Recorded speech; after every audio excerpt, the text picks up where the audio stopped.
Retour sur le plateau de World Actu. Je l'ai dit, pour nous accompagner, ils sont 4 invités, 4 présents, et je m'en vais tout de suite commencer par présenter la seule et unique dame sur le plateau. Elle, faut le dire, est une habituée de cette estrade.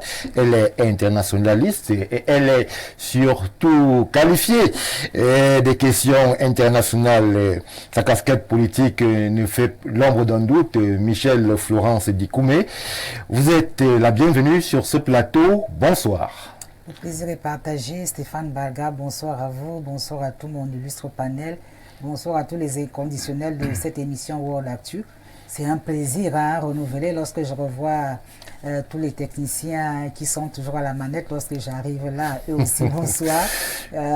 Bon, je suis là. Que dire de plus? Nous espérons que nous serons à la hauteur, n'est-ce pas, de toutes les thématiques que vous avez soulevées. Merci Michel Florence Dikoumé pour cette confiance en ce plateau. Je me tourne vers ma droite avec un économiste. Il sera important sur ce plateau. Thierry Olivier Onomo nous fait l'honneur et l'amitié de sa présence ce soir. Il faut le dire, c'est sa première présence depuis 2024. Nous lui allons profiter pour lui dire une bonne année, mais surtout lui souhaiter une bonne bienvenue sur le plateau. Merci, bonne année à tout le monde. Bonne année à toi, Stéphane Barga. Tu fais si bien de le dire. J'ai dû réviser mon agenda pour être là ce soir. C'est dire l'importance et la détermination que nous avons. Je crois que chacun d'entre nous ici, et personnellement, parce que j'ai dû dire à un de mes frères, attends, je vais faire ce qui est important pour la nation. Je profite comme ça pour dire bonsoir à l'adjudant-chef, au Nojoachien. Je ne pourrais pas être à sa fête aujourd'hui parce qu'il faut travailler pour la nation. Donc bonsoir à tout le monde, je suis là. Merci Thierry Olivier Onomo pour ce sacrifice pour la nation. Je veux le noter en lettres d'or. Je me tourne vers mon extrême gauche. Lui, il fait son baptême de feu sur World Actu. Il s'agit d'Éric Achille encore. Il est universitaire, mais il est surtout spécialiste du Moyen-Orient et des pays arabes. On va lui dire bienvenue sur le plateau de World Actu. Bonsoir à vous Stéphane Barga, bonsoir à votre riche panel, surtout bonsoir aux milliers de téléspectateurs qui nous regardent en ce moment. Oui. Je n'oublierai pas l'équipe technique qui nous accompagne. C'est un plaisir pour moi de répondre à votre invitation et on espère qu'on sera à la hauteur des attentes des téléspectateurs. Alors, qu'est-ce qui vous amène à vous intéresser particulièrement au Moyen-Orient, et je l'ai dit, aux pays dits arabes?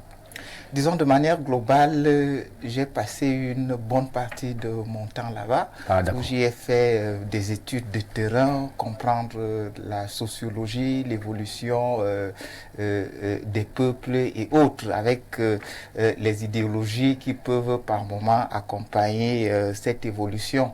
Et donc, c'est fort de cela que on s'est dit qu'il serait important, au-delà des études faites, de pouvoir illuminer, éclairer la lanterne des compatriotes, des Africains sur ces questions. Merci à vous, Éric Achille, encore pour la présence. On va justement bénéficier de cette expertise-là pour les diverses thématiques inscrites à l'ordre du soir. Je termine les présentations avec un habitué et habituel de ce plateau. Il est enseignant et il est chercheur. Bertrand Mabara, bonsoir et bienvenue. Bonsoir Stéphane, bonsoir au copanel, bonsoir aux milliers de téléspectateurs de World Actu.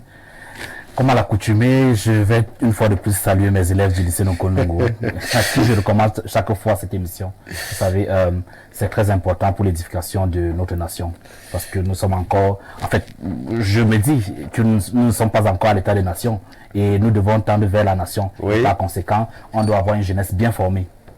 Merci Bertrand pour votre présence. Une fois que les présentations sont faites, mesdames, messieurs, sans protocole aucun, on va tout de suite plonger vers l'introduction de ce plateau qui nous amène vers le carburant. C'est pas un secret.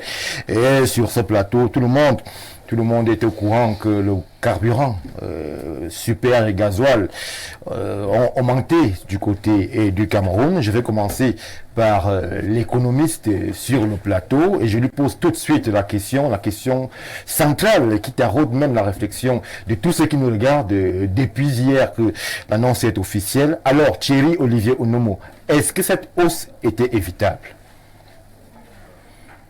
Je vois, en fait, je dirais que vu les vicissitudes qui taraudent notre quotidien, elle n'était pas évitable, déjà qu'elle avait été sautée. Je veux dire, annoncée, autant pour moi, elle avait été annoncée déjà par la plus grande instance de notre pays. Oui. Et vu aussi les difficultés qui m'amènent notre nation depuis un certain moment, on se dit c'est quelque chose qui n'était pas évitable, bien que lamentable.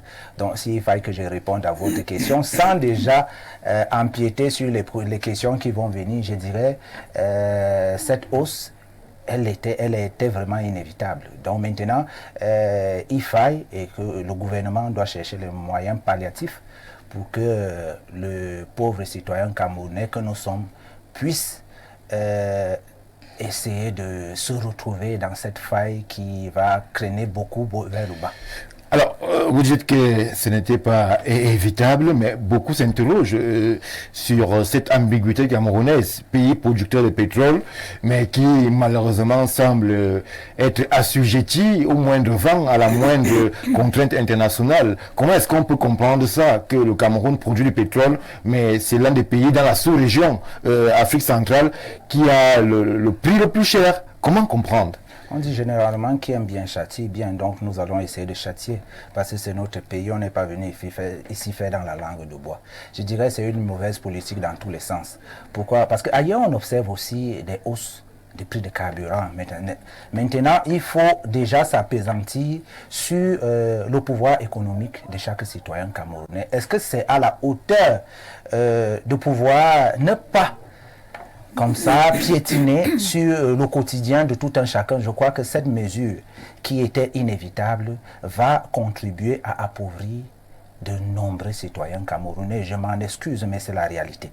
Parce que lorsque nous voyons même dans la sous-région, je pense que la moyenne c'est 600, dans les 640, 650, nous on arrive déjà à, je pense que c'était 780, si ma mémoire est bonne, selon la note officielle signée par le ministre. Donc nous disons, nous comprenons le gouvernement. Mais nous demandons, est-ce que le gouvernement comprend le citoyen camerounais? Donc je crois que c'est pour un économiste ou ceux qui font dans l'économie, et il y a 2 poids et 2 mesures. Or que nous voudrions bien qu'il y ait plus ou moins un certain équilibre qui fera en sorte que le citoyen camerounais, bien que meurtri, qui ne sente pas cette meurtrissure dans sa chair. Merci Thierry Olivier Onomo. Je précise à ceux qui nous regardent que vous êtes économiste et votre formation, vous l'avez parfaite au Brésil. Je me tourne vers Madame Dikoumé. Elle va nous faire une lecture sur l'aspect qui nous intéresse particulièrement ce soir, la contrainte internationale qui pourrait amener à cette hausse. Est-ce que vous comprenez que des Camerounais s'interrogent sur ce parallèle qui a été fait même par le numéro 1 Camerounais Paul Biya lors de son adresse à la nation le 31, qui justement mettait en avant ces contraintes-là pour justifier ce à quoi on a assisté hier? La hausse déjà se justifie, elle se justifie par un certain nombre d'aléas. Nous avons déjà la conjoncture internationale qui maltraite les économies locales parce que le conflit russo-ukrainien vient nous rappeler qu'il est temps pour le Cameroun de ne plus vendre du brut, de le raffiner et pouvoir le mettre à la disposition du circuit international. Donc ce n'est pas fait. Nous avons une raffinerie à genoux, nous sommes producteurs de pétrole, nous le vendons brut, ce qui est un manque à gagner criard. Maintenant, le conflit ukrainien vient rappeler simplement aux États qui ont passé la majeure partie de leur temps justement de cumuler ces aléas que je viens de citer tantôt, de comprendre que l'heure aujourd'hui n'est plus à attendre plus de l'autre côté. C'est vrai que la mondialisation qui avait été implémentée était le rendez-vous du donner et du recevoir, oui. Mais il fallait autant recevoir que donner. Parce que si on passe le temps à ne recevoir, on se retrouve dans un contre-coup qui nous mène dans un gouffre très profond. Parce que là, votre marché est ouvert aux pays occidentaux qui l'inondent de leurs produits pendant que vous autres, vous ne payez pas. Donc vous devenez pour eux un marché, ils deviennent pour vous des marchés de consommation pendant que l'inverse n'est pas vérifié. Alors, quand nous réalisons aujourd'hui que de l'autre côté, quand nous voyons notre balance indépendamment du pétrole, mais d'autres matières premières que nous vendons, nous n'exportons pas grand-chose. Oui. Nous n'exportons pas grand-chose. Et nous devenons des victimes... Alors, je voulais poser la question par rapport au ressenti du Camerounais qui est quand même au courant que son pays est producteur de pétrole et que justement la guerre en Ukraine, telle qu'évoquée, touche et affecte son pouvoir d'achat du côté du Cameroun. Le parallèle, comment est-ce qu'il s'explique? Est-ce que la contrainte internationale ne s'imprime pas aussi au Tchad voisin, en Guinée équatoriale, en Centrafrique, où là-bas on peut observer des pays relativement plus bas? Écoutez, nous avons beau être une économie intégrée en zone CEMAC, il n'en demeure pas moins que chaque pays ait ses réalités. Ça, c'est la réalité camerounaise. Vous vous souvenez déjà qu'il y a quelque temps, le FMI n'était même plus pour la subvention du pétrole par le gouvernement camerounais, qui demandait, n'est-ce pas, de laisser faire. Or, le gouvernement camerounais craignait une grogne sociale et craignait également pour le panier de la ménagère. Bon, aujourd'hui, où il lâche du lest, il se dit, bon, tant faire que ce peut augmenter quelques jetons, tout en amortissant la dépense par une compensation salariale de 5%. Je crois que si nous regardons ça de très près, en fait, on nous donne des 5% pour pouvoir acheter le carburant qui nous... Non, oui, pour acheter le carburant qui nous est imposé. Mais c'est dérisoire. Dans la mesure où nous n'achetons pas que le carburant, il y aura ceci que pendant que le carburant augmente, on vous donne ces 5% pour acheter le carburant, mais le savon va grimper de prix, oui. Le manioc va grimper de prix, toutes les denrées. On va se retrouver avec une forme d'inflation où, qu'on le veuille ou non, le Camerounais va se retrouver en difficulté. Mais qu'à cela ne tienne, je crois quand même que même si on subventionne pour le pétrole, il y a plein d'autres choses que le Cameroun est en train de subventionner et plein d'autres niches qui permettraient que la balance ne soit pas totalement déficitaire à l'international. Pour la simple raison qu'aujourd'hui, quand nous regardons un peu les mesures que le gouvernement prend, il y a les produits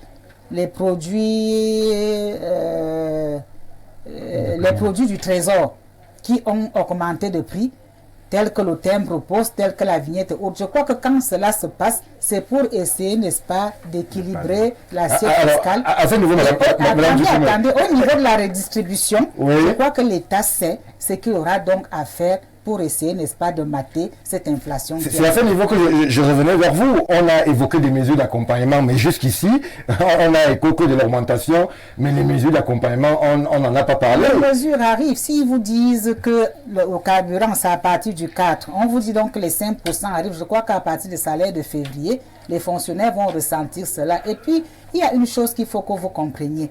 Le Cameroun aujourd'hui vit aux dépens du salaire du fonctionnaire.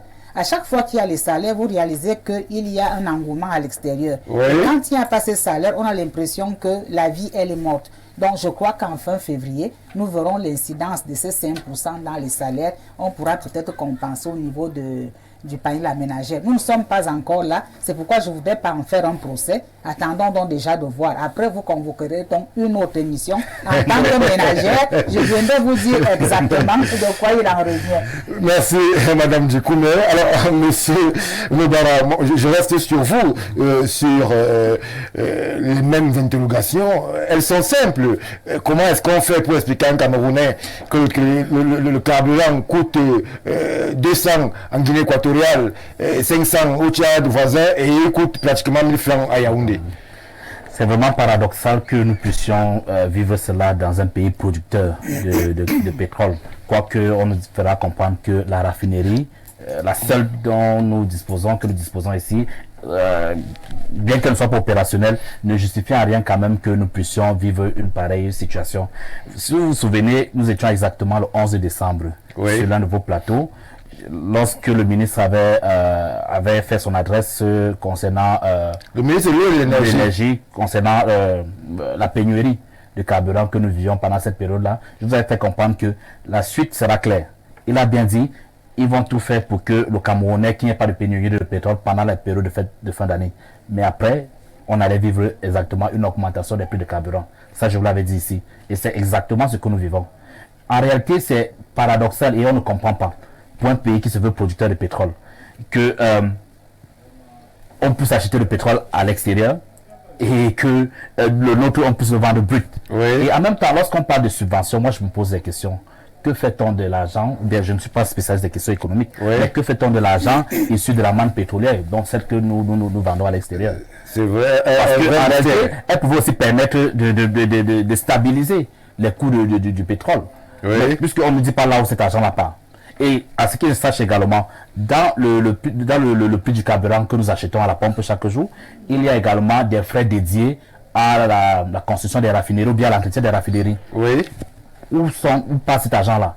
Il y a des questions qu'on doit se poser. Il y a abondamment de questions, mais est-ce que vous croyez d'abord à cette optique des mesures d'accompagnement? Est-ce qu'elles seront efficientes pour réguler cette inflation qui tout de suite va frapper nos marchés, va frapper nos petites échoppes, va frapper même la vie des Camerounais? Est-ce que le risque n'était pas assez grand pour justement le gouvernement en allant dans ce sens, alors que l'on sait véritablement que les ministères en charge font ce qu'ils peuvent, mais parfois ne parviennent pas justement à équilibrer et à stabiliser les prix? Est-ce qu'avec cette mesure-là, tout de suite, l'inflation qu'on attend redouter chez les ménagères ne va pas s'appliquer? Stéphane, à la date 11, je vous ai fait savoir ici que nos ministres ou bien nos dirigeants ne vivant pas les mêmes réalités que nous, ne peuvent pas mesurer la portée des actes qu'ils posent. Je vais être vraiment un peu très dur. Eux, ils ont des bons de carburant. Et ils ne payent pas comme nous. Ils ont des bons de carburant. Eu égard de leur fonction, c'est normal. Mais maintenant, le fait qu'ils aient des bons de carburant, pour eux, c'est bien normal que ça puisse augmenter et ils ne vont jamais aller s'aligner comme nous. Mais nous, qui parfois trimons pour pouvoir ne fût-ce que avoir un peu de carburant dans le véhicule, je vous assure, c'est très difficile. On a parlé de l'augmentation de 5%. Alors, je parle comme fonctionnaire. Alors, pour un enseignant de catégorie A2 que je suis, oui, je ne vais pas révéler l'indice, n'est-ce pas? Mais imaginez-vous un salaire de base de 200 000 francs. Alors, lorsqu'on va faire une augmentation de 5%, ça fera exactement combien? 10 000 francs. Dites-moi, avec 10 000 francs, pourra-t-on, en fait, assouvir nos besoins quant à l'achat peut-être du carburant? Première question. Deuxième question, il y a également l'effet domino. C'est-à-dire qu'une fois que les prix du carburant augmentent, c'est aussi comme ça que tous les autres produits vont augmenter, les produits de première nécessité d'abord, oui, et qui plus également, certains biens et services également vont augmenter. Tout à fait. Alors, lorsqu'on va donc essayer de faire ce ratio-là pour 10 000 francs que je perçois dans mon salaire et que je vais payer peut-être au taxi à 400 francs par jour. Est-ce qu'il va augmenter de façon indubitable par jour? Et la nuit, ce sera peut-être 500 francs. Je ne sais pas, c'est pas encore ça. Mais ce qui est sûr, c'est que ça va augmenter. Alors, imaginez-vous, est-ce qu'avec 10 000 francs, je pourrais m'en sortir? Moi, c'est la question que moi, je me pose en tant que fonctionnaire. Donc, pour dire vraiment, cette mesure-là ou bien cette décision ne tient pas compte des réalités du bas peuple que nous sommes. Donc, pour moi, en réalité, c'est un aveu d'échec. Merci, M. Mbara. Eric Achille, encore, je me tourne vers vous. Le triptyque, en termes de réflexion, reste le même. Comment expliquer qu'un pays producteur se retrouve avec des prix aussi hauts? Est-ce que la contrainte ukrainienne vous parle, vous, en tant que Camerounais et intellectuel, et est-ce qu'on peut mesurer déjà l'impact de cette décision gouvernementale? Est-ce qu'il y aura même un appui en termes d'accompagnement pour les difficultés que vont ressentir les ménages? En fait, est-ce que vous vous sentez rassuré lorsqu'il y a cette option de hausse de prix des carburants? Le moins que je puisse dire, Stéphane, est que dans un premier temps, en réalité, il y a lieu de comprendre que l'inflation, ou même de manière globale, l'augmentation des prix du carburant n'est pas propre au Cameroun. Il y a un ensemble de pays qui ont connu l'augmentation des prix du carburant.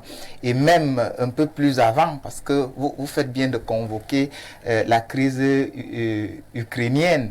Mais, vous vous souvenez que il y a, je crois qu'on devait être là dans les années 2000, il y a eu une augmentation des prix du carburant, oui, et qui avait même entraîné des tensions populaires au Cameroun, mais ce n'était pas la crise ukrainienne. Donc, c'est des phénomènes qui peuvent s'expliquer et qui peuvent se comprendre parce que les temps évoluent, les temps changent et il y a, n'est-ce pas, des indicateurs qui, par moment, pourraient amener à prendre de telles décisions. Parlant justement du Cameroun, alors, je crois que c'est la deuxième augmentation en moins d'un an. Oui. C'est-à-dire, lorsque vous comptez mois après mois, c'est moins d'un an déjà que on était en 2023 que le carburant a augmenté pour la première fois.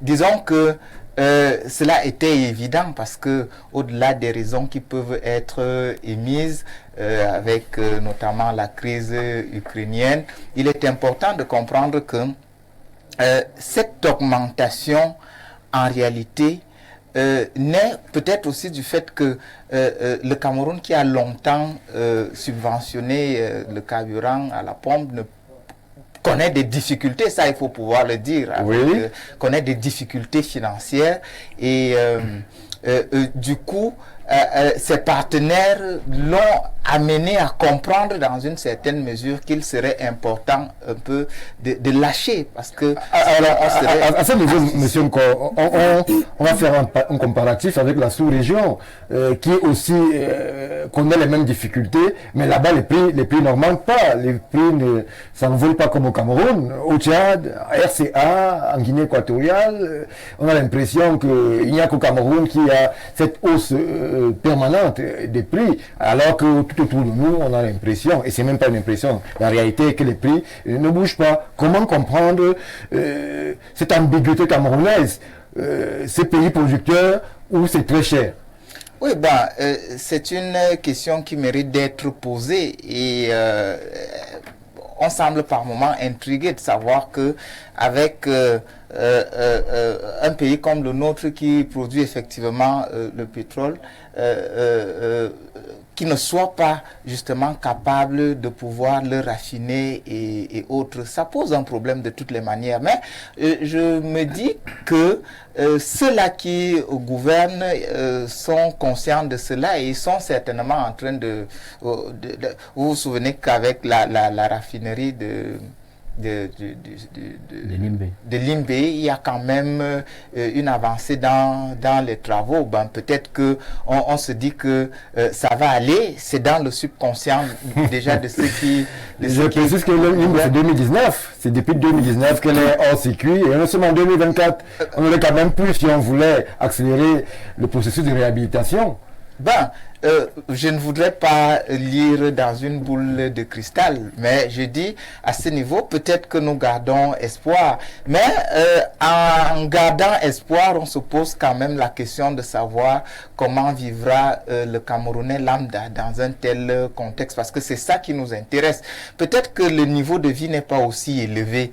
Quand vous regardez dans la sous-région, évidemment, on peut faire le tour.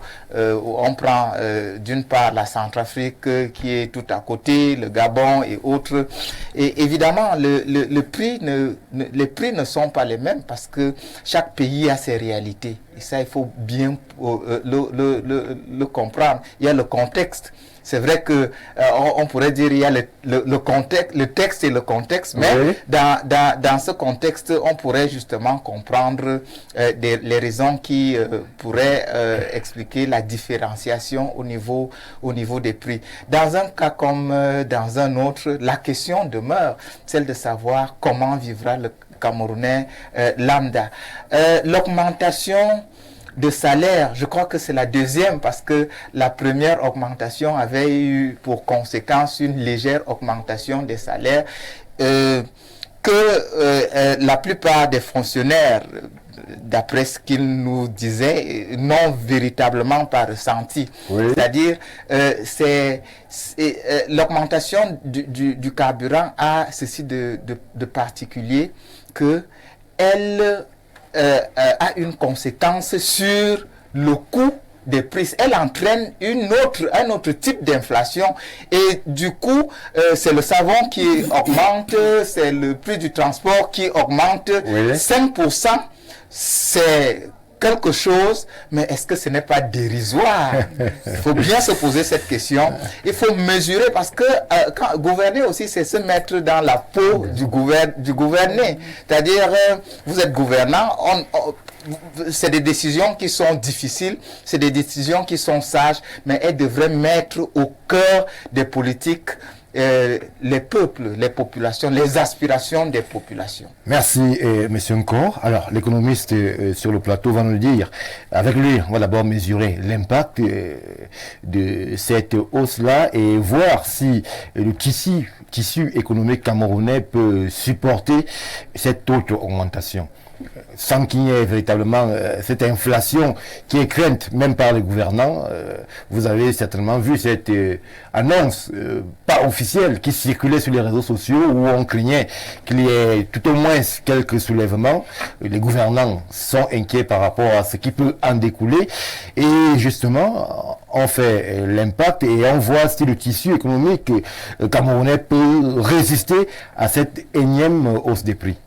Oui, Stéphane Barga, j'aimerais ici préciser que nul n'aurait été peut-être la corruption criarde que nous vivons dans notre pays. Le Camerounais n'allait pas tellement sentir cette inflation, cette hausse inexpliquée et abusive des prix. Pourquoi? Dans les recherches, il paraît que le gouvernement camerounais subventionne déjà les prix du carburant à près de 16 milliards. Donc c'est 8 milliards plus un autre truc, là ça fait au total pratiquement 16 milliards. Est-ce que vous pensez que dans un pays sérieux, le Cameroun peut avoir les problèmes de 16 milliards? Moi je crois que non. Parce que nous avons une économie qui tourne. Chaque Camerounais est un battant. Et on dit même chaque Camerounais, c'est un mort vivant. Lorsqu'il sort de sa chambre, il sait qu'il est mort. Il se rend compte de sa vie lorsqu'il retourne à la maison le soir. Tout ceci est implanté pour dire...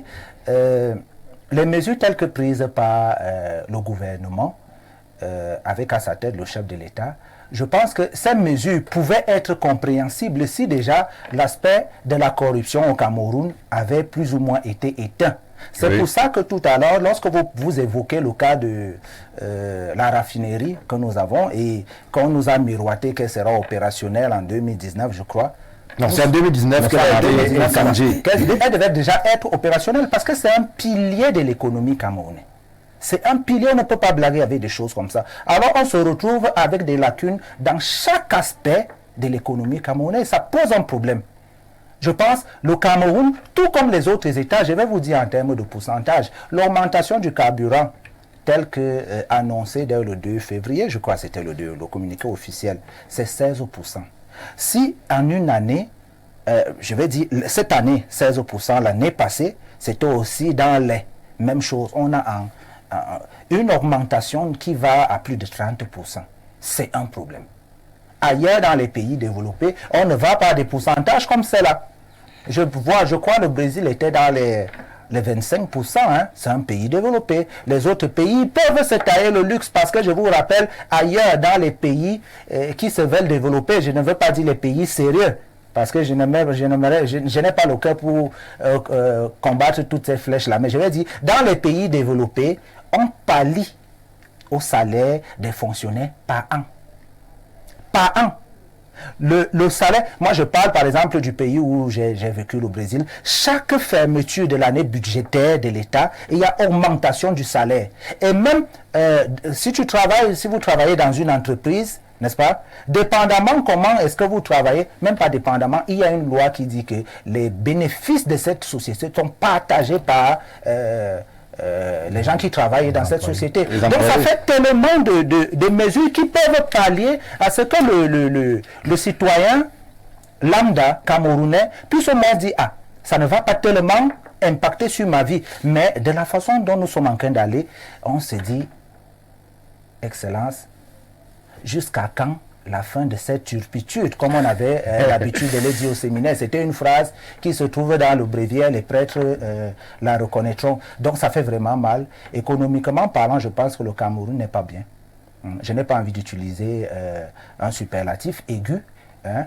Bon, on disait superlatif, relatif de supériorité, je ne vais pas l'utiliser, mais je dis le Cameroun n'est pas bien. Nous sommes dans une impasse qui, à un certain moment, frise au ridicule. Nous sommes devenus ridicules. Le pays est devenu ridicule et les citoyens camerounais sont tournés au ridicule. J'espère que ceux qui gouvernent pourraient ou pourront, dans les prochains jours, trouver d'autres moyens pour pouvoir redonner la gaieté aux citoyens camerounais de vivre dans leur pays. Merci Thierry Olivier Onomo, Madame Dikoumé. Là, on est en train de sortir, vu que le constat est là, les prix vont ou alors ont augmenté. Les Camerounais s'interrogent par rapport à leur standard de vie, par rapport à leurs promesses, par rapport à l'ambition même du Cameroun à l'international. Un pays plombé par une dette aussi énorme avec cette inflation qui commence à se faire ressentir. Comment est-ce qu'il pourrait être, ne serait-ce qu'au niveau sous-régional, cette locomotive tant souhaitée mais pas concrétisée? Non, mais il est temps que des mesures urgentes se prennent. Il était question qu'en 2024, déjà, la Sonara retrouverait sa santé. Oui. Et serait en train de raffiner notre pétrole. Il faut le faire. C'est pourquoi, d'entrée de jeu, je condamnais déjà le fait d'exporter du brut.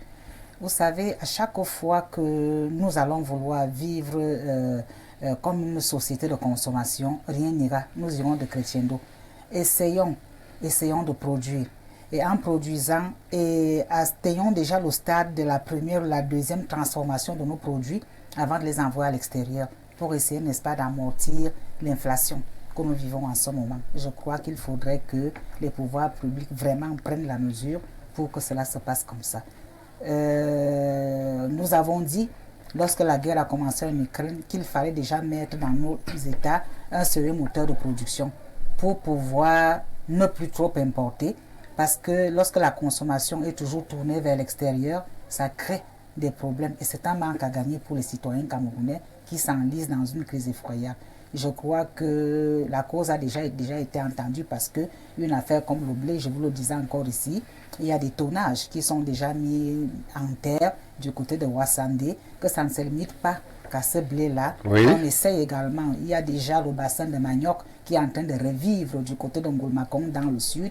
Il faudrait que ça aille rapidement afin que nous résorbons une crise. Sinon aussi, nous aurons la crise du pain qui arrivera prochainement. Alors, au niveau des tubercules, je crois que l'État est déjà en train de fournir des efforts pour amortir, n'est-ce pas, les coûts dans les boulangeries. Parce qu'aujourd'hui, qu'on le veuille ou non, l'alimentation du Camerounais est extravertie. Nous avons appris à boire du lait, à accompagner avec du pain le matin. On ne saurait briser ça aujourd'hui sur prétexte que nous voulons revivre localement. Non, il y a cet hybridisme qui fait déjà corps avec nous. Alors, essayons de nous adapter tout en produisant ce que nous consommons effectivement. Et je crois que ça va aller. Il y a déjà dans certaines contrées où on me disait que, bon, je ne sais pas parce que je n'ai pas grandi dans la caféiculture, les caféiculteurs achètent, vendent aujourd'hui à meilleur prix. Ça n'a jamais été vu. C'est une avancée parce que j'étais de ceux qui demandaient qu'on arrête avec cette production coloniale pour nous tourner vers autre chose. Bon, si les prix là-bas sont déjà intéressants, je crois que c'est autant de niches que le gouvernement met en place pour essayer de résorber les coûts afin de se soucier effectivement du panier de la ménagère. Je crois que des efforts sont faits. Quand on nous parle d'équilibrage, je crois qu'on est en train d'équilibrer effectivement. Merci, chère madame, monsieur Mbara. Des efforts sont faits, mais la ménagère, elle peine à mettre un contenu dans ces efforts-là. Est-ce que, à l'allure où vont les choses, la grogne qui est en crainte des deux côtés ne finira pas par arriver avec les mêmes événements comme ceux qu'on a pu constater et connaître en 2008? Février 2008, exactement. Stéphane, vraiment, vous allez m'excuser de vous prendre à contre-pied, déjà, sur un fait. Lorsqu'on va accuser la crise ukrainienne comme étant l'une des causes majeures pour lesquelles il y a augmentation du prix du carburant, moi je vais dire faux. Pourquoi? Parce que en arrivant sur ce plateau, j'ai la peine quand même de guetter les prix du baril du pétrole à l'international. Oui. Et j'ai regardé année de 2022 à 2024, que nous sommes en décembre 2023 déjà, et de 2024. Vous savez que ce prix varie en fonction de l'actualité internationale. C'est-à-dire que c'est la plus spéculation. C'est-à-dire que lorsqu'il y a un incident dans tel endroit au monde, ça peut avoir un effet sur le prix du baril du pétrole. Or, il va donc s'avérer que c'est depuis février, en fait la période de février 2022, avec l'agression de la Russie, de l'Ukraine par la Russie, que les prix vont être au plus haut. Nous sommes exactement à plus de 100 000 $, 100 $ le baril. Or, actuellement, les prix du Brent, par exemple, nous sommes pas dans les 77 $ le baril. C'est-à-dire que sur le plan international, le prix du carburant, en fait, est stable présentement, comparativement à 2022. Est-ce que vous sentez dans la mainmise de nos fameux partenaires qui, depuis un moment, demandent à l'État du Cameroun de lever la subvention sur les prix du pétrole? Est-ce que c'est à eux que revient la faute de ce que nous vivons aujourd'hui? La faute revient à nos gouvernants. Je vous ai dit, le prix du carburant tel que nous le connaissons au niveau des stations-service, qu'on est déjà... En fait, il y a des taxes dédiées à la raffinerie, à la Sonara, en temps normal. Et c'est donc absurde que la Sonara, depuis 2019, qu'elle est en panne, qu'elle est en faillite, n'est-ce pas, qu'elle n'est plus opérationnelle, que jusqu'aujourd'hui, 5 ans après, elle ne soit pas toujours mise sur pied. Donc la structure ne fonctionne pas. Quoique les fonctionnaires, ou bien les employés de cette structure sont toujours payés par l'État. Et Dieu seul sait quels sont leurs salaires. Quels sont les salaires faramineux. Bon, en fait, c'est une très longue brèche. Est-ce que tu as revu, attends, permettez que vous interrompe, est-ce que vous avez revu le nombre d'employés? Il y a eu restructuration, hein. Ça veut dire qu'il y a des gens qui ont gagné la porte. Mais ceux qui sont là pour la on fait quand même séparer en les payant avec des primes de séparation volumineuses. Mais c'est pour dire que ceux qui sont là méritent ce qu'on leur donne, on ne va pas leur faire ce procès-là. La réalité est que pour une structure telle que la Sonara, qui fait partie des moteurs économiques de notre pays, c'est absurde que 5 ans après, cette structure ne soit pas toujours opérationnelle. Donc c'est un échec pour notre gouvernement, ça c'est d'un. De deux, je vous ai pris des exemples concrets. Je vous ai pris mon cas en tant que fonctionnaire, n'est-ce pas? Alors je vous ai dit, pour un salaire de base de 200 000 francs, n'est-ce pas? Oui. Je connais une augmentation de 10 000 francs dans mon salaire. Ça c'est vraiment pour être pratique et pragmatique, n'est-ce pas? 10 000 francs. Dites-moi, avec 10 000 francs, qu'est-ce que je pourrais faire? Est-ce que ça va me permettre d'assouvir tout, en fait? Payer le carburant. Est-ce que l'objectif c'est de tout assouvir? Non, c'est pas de tout assouvir, mais de mener une vie décente. Parce que je tiens à préciser, peut-être pour les téléspectateurs des pays étrangers, je fais partie de la catégorie A2. Qui dit A2 dit quand même le sommet de la fonction publique. Oui. Si déjà moi, à mon niveau, je me plains, que fera peut-être celui qui est à la catégorie A1 ou bien à la catégorie B, ainsi de suite. Si moi je connais 10 000 francs d'augmentation dans mon salaire, que connaîtra celui qui est dans la catégorie C? Il faut se poser les véritables questions. Et c'est pour ça que je vous ai dit, nos gouvernants, à un certain moment, ne se posent pas les véritables questions. Parce que eux, ils ont des véhicules de service, ils ont du carburant à profusion. Ça veut dire qu'ils ne connaissent pas, en fait, c'est pas, pour eux, c'est, en fait, parfois, certains ne maîtrisent même pas le prix du carburant, peut-être parce qu'ils s'informent. Mais leur demander combien coûte parfois certains, vous vous souvenez, il y a un certain, en fait, je ne vais pas revenir là-dessus, mais comprenez que de manière globale, n'est-ce pas, si nos gouvernants se souciaient de nous, ils ne prendraient pas des décisions telles que celle qui a été prise tout récemment, c'est-à-dire l'augmentation du prix du carburant à la pompe. Merci. Monsieur Nkor, on sort par vous, toujours sur les craintes, et pas de soulèvement, mais des tensions sociales qui sont brandies ici et là. Le Camerounais risque de perdre un peu de sa superbe, de sa fierté. Et même au niveau de la sous-région, nous savons qu'il y a un fort trafic dans la sous-région en termes d'exportation, d'importation de produits. Nous avons ces corridors-là, N'Djamena, Douala, Bangui et tout. Est-ce qu'à ce niveau aussi, en termes de recettes, en termes de trafic commercial, on ne va pas perdre des plumes lorsque l'on sait cette interdépendance entre certains pays et le Cameroun? Disons que ce qu'il faudrait d'abord comprendre, comme je l'ai dit précédemment, c'est un problème mondial. Et vous savez que... le monde tel que vous le voyez ne s'exprime qu'au Cameroun. Il n'y a pas eu une augmentation du côté du Tchad ou du côté de la Centrafrique. C'est lui qui a la parole, mais je voudrais dire que vous, ici, là, on se focalise sur les problèmes pétroliers. Si vous allez au Tchad... Ils sont importants, madame Dikoumé. Oui, ils sont importants. Mais si vous allez au Tchad à ce moment, vous trouverez qu'il y a autre chose qui fait problème là-bas. Mon dernier séjour là-bas, excusez-moi un peu, je suis arrivé, je voulais boire un jus, le jus des brasseries, là, le pamplemousse. J'ai donné 5 000 francs à l'enfant qui était dans la maison. Je lui ai dit, essayez de prendre pour tout le monde ici. Et quand l'enfant revient, vous savez combien me ramène 3 litres, c'est combien? 75 centilitres. Il me ramène 3 bouteilles. Je lui dis, mais c'est comment? Vous savez pourquoi il me ramène 3 bouteilles et il me rembourse 500 francs? Parce que c'est 1500 francs ce jus que vous prenez à 500 francs au Cameroun.